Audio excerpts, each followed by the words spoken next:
Place à votre journal Afrique, très heureuse de vous retrouver. Voici les titres de l'actualité. Reprise des combats dans le nord du Mali, à Anéfis. Ces échanges de tirs interviennent au lendemain d'attaques coordonnées menées dans 6 localités par des djihadistes du JNIM et des Touaregs indépendantistes. La situation est sous contrôle selon le pouvoir. Nous ferons le point avec Serge Daniel, notre correspondant régional. Le Maroc qualifié pour les quarts de finale. Les Lions de l'Atlas se sont imposés 3-0 face au Canada. La deuxième et dernière équipe africaine de la compétition, l'Égypte, tentera aussi de décrocher son ticket mardi contre l'Argentine. Quel bilan pour le continent dans cette Coupe du Monde? Pour en parler, Sébé Koulibaly, ancienne internationale malienne, est notre invité. Puis gros plan sur le Festival international des sports extrêmes de Libreville. Skate, BMX et parcours étaient au programme. Les sportifs gabonais ont pu échanger avec des athlètes de haut niveau. Les combats ont donc repris dans le centre du Mali, la localité d'Anéfis, aux mains de la coalition des djihadistes du JNIM, affiliés à Al-Qaïda et des indépendantistes du Front de libération de l'Azawad. La veille, 6 localités du nord, du centre et du sud du pays ont essuyé des attaques. Faisons le point sur la situation avec vous, Serge Daniel. Vous êtes notre correspondant régional. Serge, des militaires maliens et leurs alliés russes sont donc retranchés dans un camp militaire à Anéfis. Que sait-on de la situation? Oui, les militaires maliens et leurs alliés russes sont toujours retranchés dans le camp militaire de Anéfis. Les rebelles contrôlent la localité, ils ont pris possession de plusieurs postes de sécurité, ils ont des prisonniers, des militaires de l'armée régulière, mais disons que les lignes n'ont pas fortement bougé ce dimanche.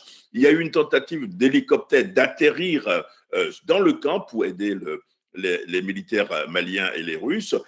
Ça n'a pas pu être possible parce que les rebelles ont riposté. Un peu plus au sud, vers la région, vers la localité de Gao, entre Gao et Anéfis cette fois-ci, c'est un important convoi terrestre composé de militaires maliens, de rebelles et de Russes qui voulaient se rendre justement à Anéfis pour apporter un secours aux troupes loyalistes, mais ce convoi est tombé dans une embuscade tendue par les rebelles djihadistes et indépendantistes. Il n'a pas pu continuer, il a rebroussé chemin, il y a eu des victimes, il y a eu des véhicules détruits, il y a eu également des avions, des hélicoptères, détruits. D'après nos informations, plusieurs dizaines de soldats de l'armée régulière sont aujourd'hui en train de revenir vers le sud, à 600 km dans la localité de Sévaré, qui est où il y a un important centre médical. Serge, hier, des attaques coordonnées de grande ampleur ont visé 6 localités du pays. Pourtant, le pouvoir indique que la situation est sous contrôle. Le pouvoir, contrairement à hier, c'est ça qui inquiète d'ailleurs, le pouvoir n'a pas ce dimanche fait de commentaires. Il n'y a pas eu de commentaires officiels, il n'y a pas eu de discours officiel, ce qui est diversement commenté pour le moment, parce qu'au moins hier, il y avait un communiqué triomphant, mais aujourd'hui, on n'a pas encore de communiqué officiel. Peut-être que tard dans la nuit, on aura ce communiqué-là. Serge Daniel, correspondant régional de France 24, merci à vous pour ces précisions.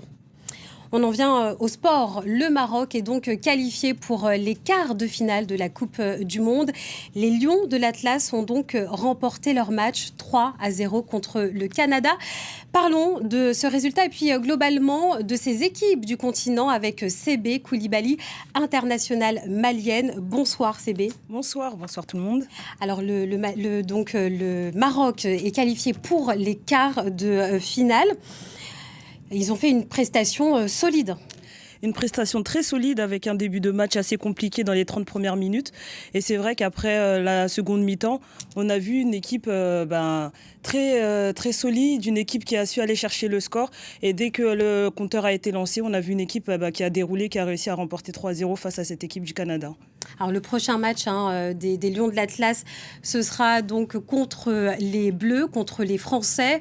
On se rappelle de 2022 avec cet échec donc des Marocains en demi-finale. On rappelle que c'est la première équipe africaine à avoir atteint les demi-finales d'une Coupe du Monde. Ils seront là pour déjouer les statistiques, les Lions de l'Atlas ? Je pense que les Lions d'Atlas seront d'abord là. Il y a une revanche à prendre face à cette équipe de France. Ensuite, c'est une équipe, je pense, qui vient pour pour réitérer, j'ai envie de dire, sa seconde participation aux demi-finales. Et après, je pense que c'est une équipe qui a tout à jouer pour passer ces phases-là. Maintenant, il y a face à une équipe de France qui sera assez présente avec ses 4 fantastiques. CB, on va s'intéresser maintenant donc à l'Égypte, l'équipe de Mo Salah qui jouera donc son ticket. Elle, pour parvenir aussi donc au quart de finale, ce sera contre l'Argentine. Comment vous voyez ce match ? Je vois un match assez difficile de la part de l'Égypte. C'est vrai qu'on les attend toujours, on attend qu'ils passent ce cap-là. Et je pense en tout cas, j'espère pour eux qu'ils vont commencer leur Coupe du Monde face à cette Argentine. Et un Messi qui est à la recherche de statistiques, mais pour laquelle l'équipe joue et qui, pour eux, voilà, il y a une seconde Coupe du Monde à aller chercher. Donc voilà.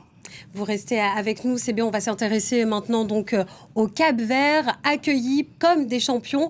Les requins bleus sont rentrés donc au Cap-Vert ce dimanche après un combat acharné contre donc l'Argentine. Les Cap-Verdiens ont été éliminés 3-2 à l'issue des prolongations. Malgré la tristesse de la défaite, l'heure est à la fête au pays. Clémence Valère.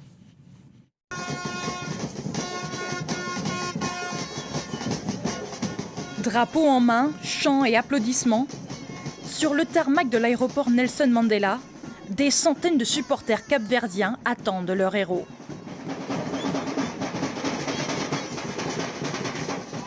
Impossible de manquer leur retour. Ce sont nos chouchous. Ils méritent tout le soutien que nous leur apportons. Ils ont prouvé que nous sommes un peuple formidable. Même si notre pays est petit en termes de superficie, nous formons une grande nation.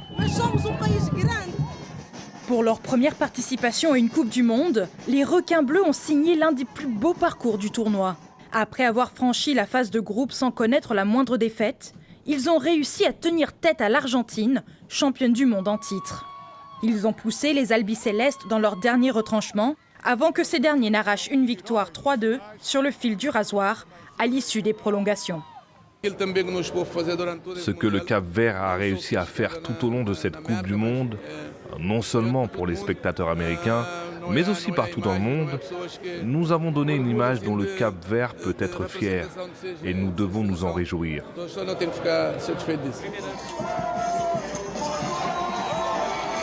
Malgré cette défaite, le petit poussé africain de la compétition, 67e au classement mondial, rentre au pays la tête haute après avoir conquis le cœur du monde entier.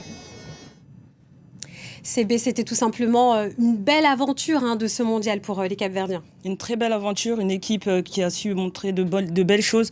Je dirais que c'est un parcours héroïque et ils ont conquis tout le monde. Alors, il y a aussi eu, durant ce mondial, 9 autres équipes, donc, dont le Cap-Vert, qui sont allées jusqu'en 16e de finale. Il n'en reste aujourd'hui plus que 2, donc le Maroc et l'Égypte.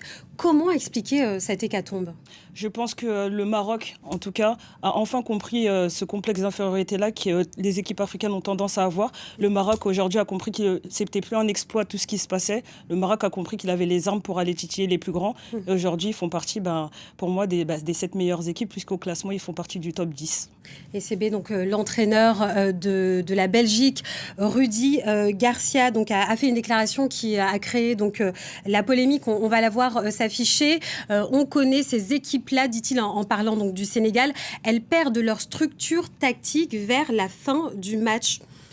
Qu'est-ce que vous pensez de cette déclaration du sélectionneur belge ? Pour en dire quelques mots, certains pensent que c'est du racisme. Moi, je dirais que aujourd'hui, les équipes africaines, elles ont montré qu'on avait tout à jouer, qu'il n'y a plus de timidité et que ces équipes-là dont il parle, même s'il est revenu sur ses propos, sont des équipes qui aujourd'hui ont montré qu'on pouvait aller plus loin qu'un premier tour, puisqu'il y a 9 équipes sur 10 qui se sont qualifiées quand même pour le second tour. Donc voilà, aujourd'hui, je pense que le Maroc, ou même l'équipe contre le Sénégal qui a perdu contre cette Belgique-là, a montré de quoi quoi on est capable. Et ces propos me dérangent un peu, mais je pense que voilà, les équipes africaines ont fait leurs preuves lors de cette Coupe du Monde. Et c'est bien un mot global donc sur le premier bilan qu'on peut tirer de cette Coupe du Monde pour donc les équipes africaines. Si on pense aussi à la Côte d'Ivoire, à la RDC, qu'est-ce qu'on peut en dire ? De la frustration, c'est des équipes, je pense, qui auraient pu aller plus loin. Mais après, on gagne en expérience. Les équipes africaines se structurent de plus en plus. Donc, pour l'avenir, je pense qu'il y a de bonnes choses à penser. Je pense que l'Afrique ira loin dans les prochaines compétitions. Merci à vous, CB. Merci d'avoir été l'invité du Journal Afrique ce soir. Ambiance électrique du côté de Libreville, où la baie des Rois a vibré ce week-end. La capitale gabonaise accueille donc la 4e édition du FIS, le Festival international des sports extrêmes. Pendant 2 jours, les athlètes issus de divers horizons ont partagé leur expérience aux côtés des sportifs locaux autour du skate, du BMX. Et pour la première fois, le parcours était la surprise donc, de l'événement. La correspondance sur place d'Ismaël Obiangze. 2 jours de folie sur 2000 mètres carrés de circuit à la baie des Rois, du matin au soir, BMX, danse, skate, tout y est passé. Mais la grande surprise de cette 4e levée, c'est ce parcours qui, pour sa première édition ici, a transformé le site en un véritable terrain d'expression total. Et dans les travées, on a ressenti la même fierté. Écoutez plutôt Lucas Ndaï, traceur français, venu partager sa passion. Je suis venu représenter la discipline du parcours pour montrer à tous les Gabonais cette discipline qui est magnifique. Il faut être prêt physiquement, il faut être assez fort dans le bas du corps, dans les jambes. C'est beaucoup de réception sur du dur. Il faut s'alimenter sainement, pas d'alcool, pas de cigarettes. 11 athlètes internationaux ont été invités cette année, parmi eux des pointures du deck Carlota, encore appelé Señorita Carlota, du breaking, Francisco Noah, le jeune prodige du skate français, ou encore Frank Steven Gecko, le patineur camerounais. Première fierté, c'est de pouvoir mobiliser chaque année sur la baie des Rois cet événement et de rassembler des sportifs. Donc nous avons pour ambition de maintenir et de pérenniser cette activité et surtout de permettre à la jeunesse gabonaise de s'exprimer, se développer dans des nouveaux sports urbains, dans un cadre urbain. La baie des Rois est un projet inclusif qui parle à tout le monde et notamment à la jeunesse urbaine. En 4 éditions, le Festival international des sports extrêmes de Libreville revendique déjà 2 millions de visiteurs. Et restez avec nous, l'actualité se poursuit.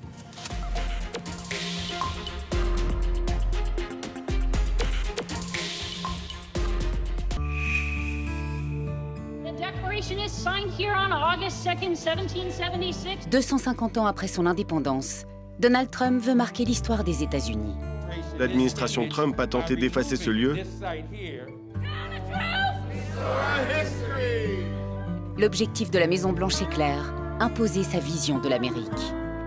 Il me paraît extrêmement clair que ce qui compte pour Trump, c'est lui-même. On n'est pas habitué à cela en démocratie. La contestation s'organise, la justice résiste, l'Amérique est fracturée. Le Congrès est le seul à pouvoir décider de retirer le nom ou de le modifier. Si c'était Joe Biden qui était à l'origine de cette célébration, les conservateurs se plaindraient aussi. Billet retour aux États-Unis. 250 ans d'histoire revisitée, à voir sur France 24. Pour être connecté à l'actu, rejoignez le WhatsApp de France 24. Pour tout voir, tout savoir, à tout moment. France 24 est le premier média francophone sur WhatsApp et compte plus de 5 millions d'abonnés. Aux 4 coins du monde, restez en contact avec l'actu grâce au WhatsApp de France 24.